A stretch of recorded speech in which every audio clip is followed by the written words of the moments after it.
Hello guys, আবারও আমরা একটা নতুন ব্লগ নিয়ে চলে এলাম। আজকে আমরা 4 বন্ধু মিলে বেরিয়ে পড়েছি প্রিন্সেপ ঘাটের উদ্দেশ্যে।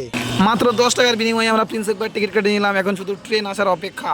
তারপর অনেকক্ষণ অপেক্ষা করার পরে আমাদের ট্রেন চলে এলো। আমরা 4 বন্ধু বসে গেলাম, ভালোভাবে সিটও পেয়ে গিয়েছিলাম। এখন গল্প করতে করতে আমাদের গন্তব্যে আমরা রওনা দিয়েছি। ট্রেনটা অনেক ফাঁকা ছিল, সেই কারণে আমরা সিটের উপর শুয়ে শুয়ে পর্যন্ত চলে যাচ্ছি। ফাইনালি আমরা প্রিন্সেপ ঘাট স্টেশনে নেমে গেলাম। আমাদের ট্রেন আমাদেরকে রেখে ওই যে দূরে চলে যাচ্ছে।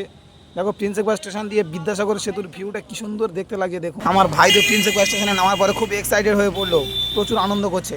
আমরা স্টেশন দিয়ে নেমে যাচ্ছি এখন জেমস প্রিন্সেপের প্রাসাদ দেখতে যাওয়ার জন্য। আমরা ওই রাস্তা দিকে গেলাম। ফাইনালি গাইস, আমরা জেমস প্রিন্সেপ সৌধের সামনে চলে এলাম। এখনো দিনের আলো আছে, তাই এখানকার লাইটগুলো এখনো জ্বালানো হয়নি। এখানকার লাইটগুলো জ্বালালে তবে এটা দেখতে অনেক সুন্দর। এখানে প্রিন্সেপ ঘাট সম্পর্কে কিছু তথ্য দেওয়া আছে, তোমরা এখানে পড়লে সবকিছু জানতে পারবে সহজে।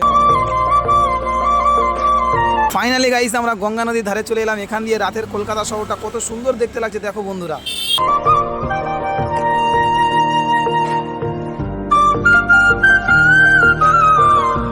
গাইস, এখানে যে নৌকাগুলো দেখতে পাচ্ছ, এই নৌকাগুলো মাত্র 400 টাকার বিনিময়ে আধা ঘন্টা নদীর উপর দিয়ে রাইড দিয়ে নিয়ে আসবে। নৌকাগুলোয় লাইটিং লাগিয়ে কত সুন্দর দেখতে লাগছে, কিন্তু আমাদের ট্রেন ছিল সেই জন্য আমরা নৌকা রাইডটা দিতে পারলাম না। আবার যখন পরের বারে আসবো আবার নৌকা রাইড দিয়ে দেবো। এই পর্যন্ত আমরা আমাদের ব্লগটিকে শেষ করলাম। তোমরা যারা দেখছো একটু পেজটিকে ফলো করে দিও, একটু লাইক শেয়ার কমেন্ট করে দিও। Thank you.